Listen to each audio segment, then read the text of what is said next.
मरने का ये ढोंग रचकर मुझसे सत्य बुलवा ही लिया ना, वो सत्य जो मैं अपने हृदय में छुपाए बैठी थी।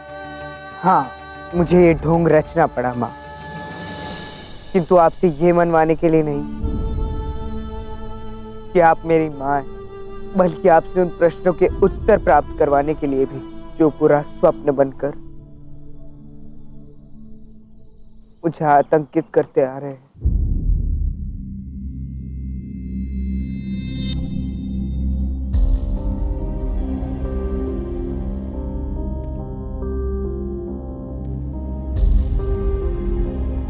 इतने वर्षों से मैं इसी घृणा और द्वेष की आग में जलता रहा कि मैं ही एक अभागा बालक हूं जिसे उसकी अपनी मां ने उसे संसार में अकेला छोड़ दिया। काश कि मुझे ज्ञात होता कि जिससे मैं बचपन से इतनी घृणा करता आ रहा हूं वो तो प्रेम, ममता और त्याग की जीती जागती प्रतिमा है। काश कि मुझे ज्ञात होता कि आपको मेरे क्रोध की नहीं, प्रेम की आवश्यकता थी। काश कि मुझे ज्ञात होता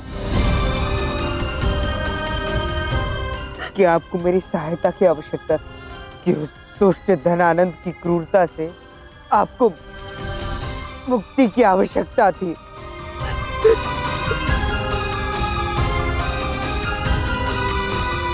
क्यों माँ? क्यों आपने मुझे सत्य नहीं बताया? क्यों मुझे स्वयं से दूर रखा आपने?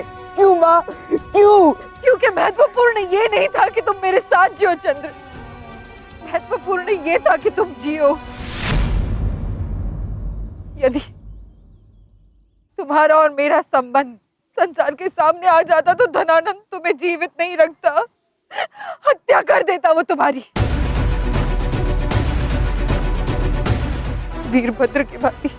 देख, देख पूरा देख, आज तेरे वंश का संपूर्ण नाश हो गया। तेरे पति के रक्त की अंतिम बूंद भी बह गई। धनानंद तुम्हें उसी रात मार डालना चाहता था जिस रात उसने पीपली वन पर आक्रमण किया था। 12 वर्ष पूर्व उस रात का अंधकार आज तक मेरे मन पर भारी है चंद्र। 12 वर्षों तक धनानंद से मैंने ये सत्य छुपा कर रखा था कि मेरा पुत्र जीवित है, किंतु उसे हमारे रिश्ते पर संदेह होने लगा था। वो शाख जल गई और सत्य हमारे समक्ष घुटनों पर आकर बैठ गया। इसका पुत्र जीवित है। मैं तुम्हारे पुत्र को तुम्हारे सामने लाऊंगा और तुम्हारे सामने तुम्हारे पुत्र का अंत करूंगा। उस संदेह को दूर करने के लिए, तुम्हारे प्राण बचाने के लिए आचार्य चाणक्य के निर्देश पर मैंने वीरभद्र का बलिदान हो जाने दिया।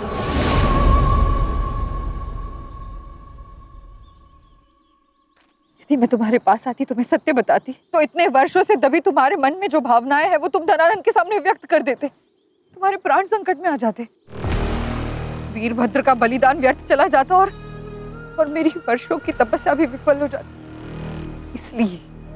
इसलिए मैंने तुमसे झूठ बोला।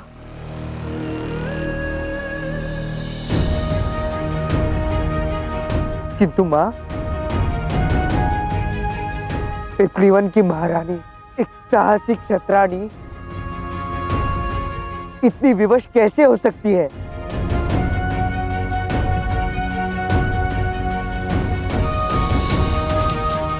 मुझे अपने अतीत के विषय में सब कुछ जानना है माँ। मुझे बताइए माँ।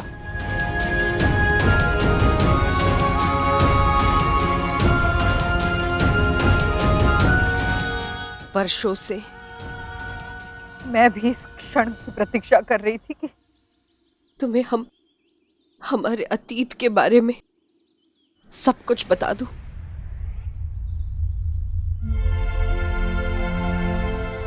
12 वर्ष पूर्व हमारा घर, हमारा राज्य पीपली वन क्षत्रिय साम्राज्य का एकमात्र राज्य था जिसे नंद अपने अधीन नहीं कर पाए थे। पीपली वन केवल क्षत्रियों के गौरव का कारण नहीं था, बल्कि मगध की चिंता का कारण भी था।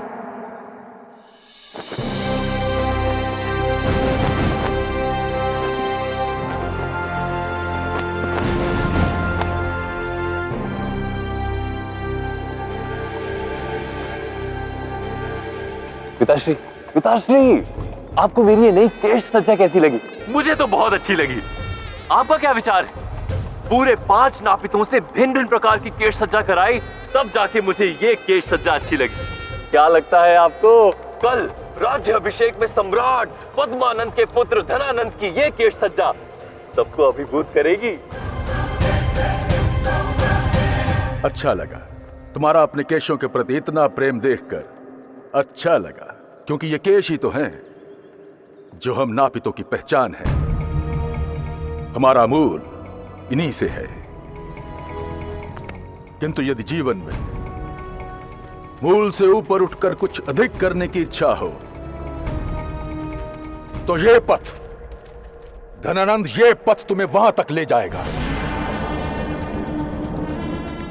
जहां तक तुम्हारा पिता भी कभी नहीं पहुंच पाया। पिपलीवान? हाँ, पिपलीवान। धनानंद, तुमसे पूर्व तुम्हारे 7 भाइयों ने एक वर्ष के लिए मगध पर शासन तो किया, किंतु वो सभी पिपलीवान पर अपना आधिपत्य स्थापित करने में असमर्थ रहे। यही वो एकमात्र राज्य शेष है जो हमारे मार्ग में अवरुद्ध बनकर खड़ा है, जिसके कारण क्षत्रियों का वर्चस्व, उनका मान हम नापितों से अब भी कहीं ऊंचा है। धनानंद, यदि तुमने इस क्षत्रिय राज्य पर अपनी विजय प्राप्त कर ली तो तुम नापित वंश के ऐसे राजा बन जाओगे जिसका उदाहरण शताब्दियों तक दिया जाएगा। मैं तुम्हें वचन देता हूं धनानंद कि तुम्हारी ये विजय तुम्हें मगध का सम्राट बना देगी, और वो भी सदा के लिए। अन्यथा मुझे अपने राज्य के टुकड़े टुकड़े करके 7 भाइयों में बांटने पर विवश होना पड़ेगा। अब तुम पर है कि तुम मगध के एक छत्र सम्राट बनते हो या छोटा सा प्रांत लेकर संतोष कर लेते हो।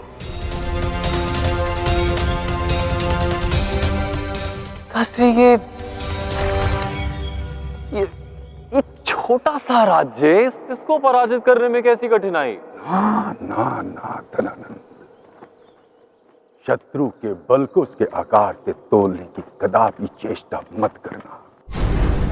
तुम्हें स्मरण रखना है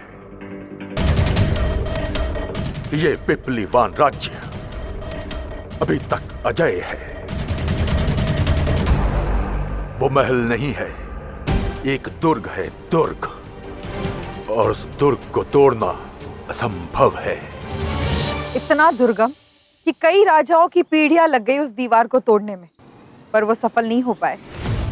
ये तो मुझे देखते ही आभास हो गया था माँ कि पिपलीवन के गढ़ को भेदना सरल नहीं है। हाँ पुत्र, उसकी रचना ही ऐसे की गई थी कि वो अभेद्य रहे। पीपली वन के पूरे महल के बाहरी भाग की रक्षा के लिए दीवारों की एक श्रृंखला थी, जहां 8 प्रहर हमारे विश्वसनीय और साहसी सेनापति के नेतृत्व में धनुर्धर सज्ज रहते थे। सावधानी, सतर्कता और निष्ठा, यह मूल मंत्र सदैव स्मरण रहे। जब तक इस पीपलीवान में वत्सल देव जीवित है, यहाँ शत्रु तो क्या पंछी भी पर नहीं मार सकता। जी प्रभु। कई आक्रमणकारी आए, कई युद्ध हुए, किंतु मत्सल देव और पीपलीवान की सशक्त दीवारों का तोड़ किसी के पास नहीं था। और यही नहीं, किले की माटी में एक विशेष रसायन मिला हुआ था। चिंगारी के संपर्क में आते ही वो रसायन जल उठता था। जब जब शत्रुओं ने उस माटी पर कदम रखा, तब तब उस माटी ने भड़कती अग्नि बनकर उन शत्रुओं को भस्म कर दिया। बस,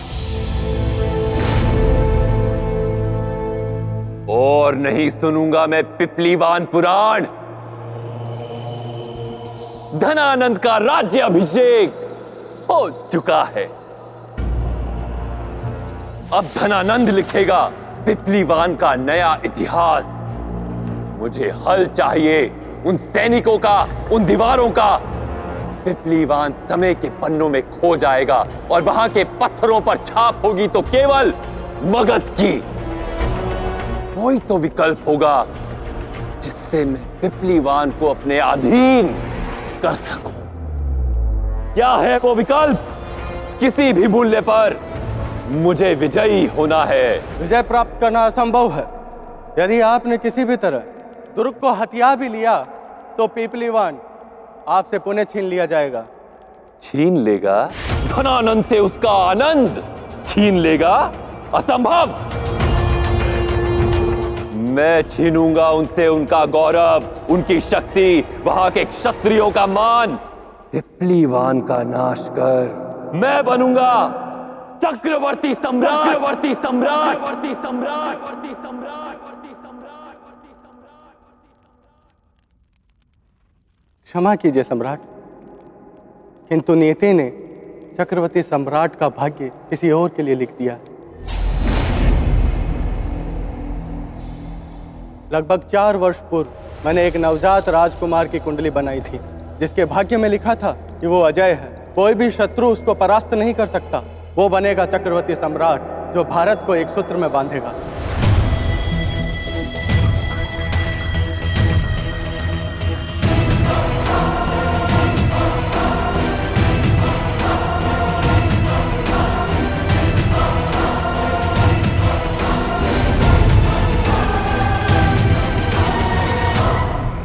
किंतु एक मार्ग है सम्राट। यदि उस राजकुमार को अल्प आयु में ही मार दिया जाए तो आपका चक्रवर्ती सम्राट बनने का पथ सुगम हो जाएगा। अन्यथा अन्यथा वो राजकुमार बड़ा होकर आपका काल बनेगा।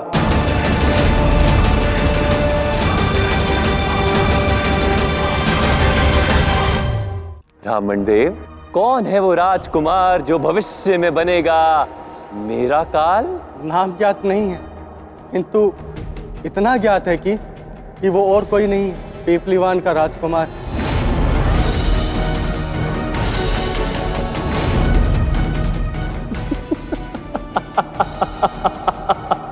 प्रारब्ध, भाग्य, नियति का ये निराला खेल मुझे बहुत पसंद आया। जिस राज्य को मैं अपने अधीन करना चाहता हूं, उसी राज्य का राजकुमार भविष्य में मेरा काल बनेगा।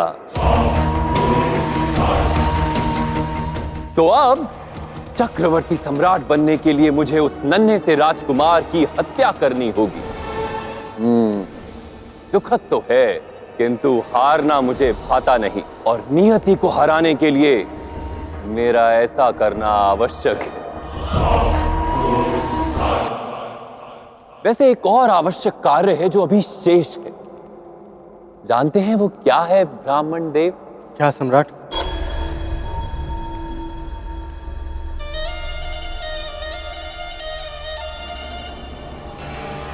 कि आपकी काली जिह्वा से काले शब्द ना निकले।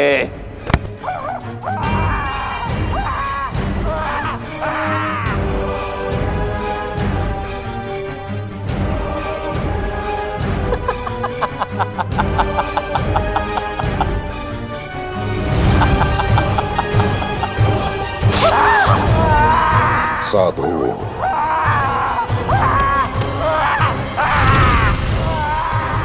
मौन हुआ नियति का नाद। अब मुझे उस पिपलीवान के राजकुमार के दर्शन करने। मैं हूँ चंद्रगुप्त मौर्य, पिपलीवान का राजकुमार। रुक जाओ। जो कभी मेरे प्रजा या मेरे परिवार को चुनौती देगा, उसको मेरा सामना करना पड़ेगा। चंद्रगुप्त, मेरा पैर। पिताश्री आपके पैर को?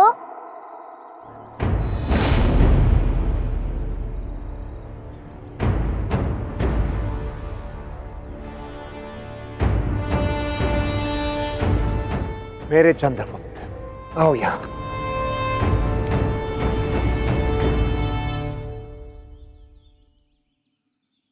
सेनापति मत्सलदेव, इस योद्धा ने अपनी तलवार त्याग दी। तुम्हें तो चंद्रगुप्त को डांटना चाहिए। क्षमा कीजिए महाराज, मैं कृतज्ञ हूँ। आपने और महारानी ने सदैव मुझे अपने परिवार का हिस्सा माना, परंतु इन अन्य राजकुमार को मैं डांटूं, ये मुझसे नहीं होगा। चंद्रगुप्त, मेरे पैर को कुछ नहीं हुआ, ये तुम्हारी परीक्षा थी और देखो इसमें तुम विफल हो गए। मैंने तुम्हें कितनी बार समझाया है पुत्र, जब शत्रु तुम्हारे सामने हो तो तुम्हारा पूरा ध्यान केवल विजय पर होना चाहिए। कोई भावना तुम पर हावी नहीं होनी चाहिए पुत्र, तब विजय तुम्हारी होगी। किंतु पिताश्री, एक योद्धा में बल के साथ साथ करुणा भी होनी चाहिए ना? बिना करुणा के तो योद्धा हत्यारा बन जाएगा, माँ ने सिखाया है। अति उत्तम चंद्रगुप्त।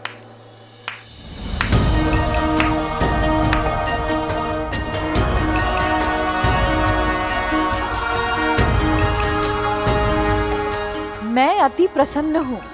तुम्हें अपना पाठ अच्छे से स्मरण है।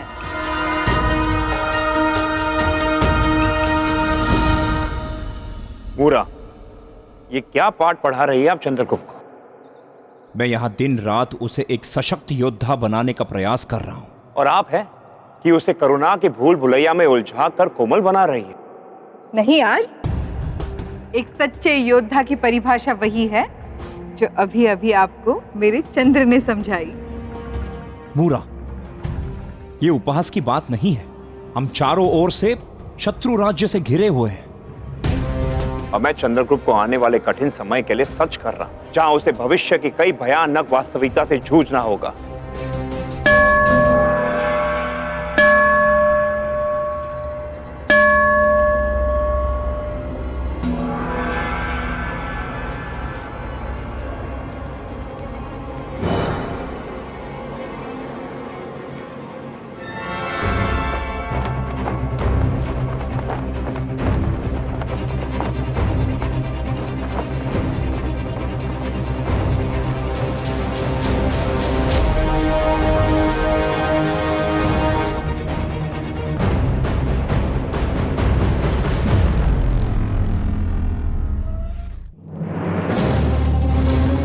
पिपलीवान के महान क्षत्रिय राजा को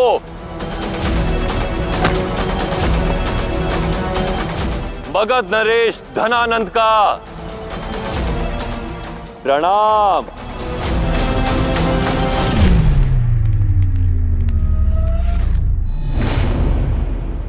धनानंद शांति का दूत बनकर आया था, घुटनों पर टिके हुए, हाथ जोड़े हुए। पीपलीवन नरेश के सामने उसने मित्रता की भीख मांगी थी।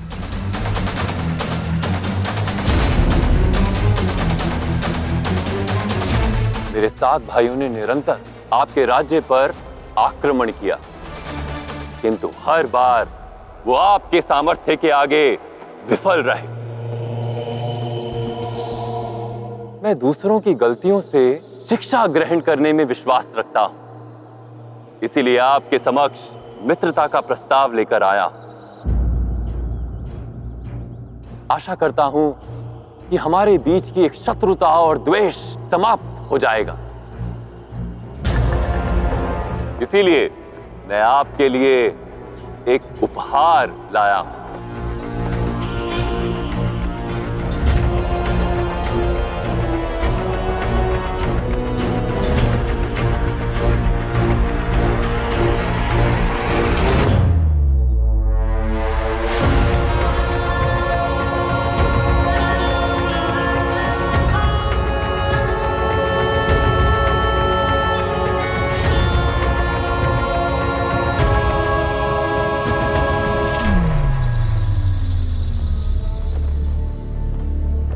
यदि उस राजकुमार को अल्प आयु में ही मार दिया जाए तो आपका चक्रवर्ती सम्राट बनने का पथ सुगम हो जाएगा, अन्यथा वो राजकुमार बड़ा होकर आपका काल बनेगा।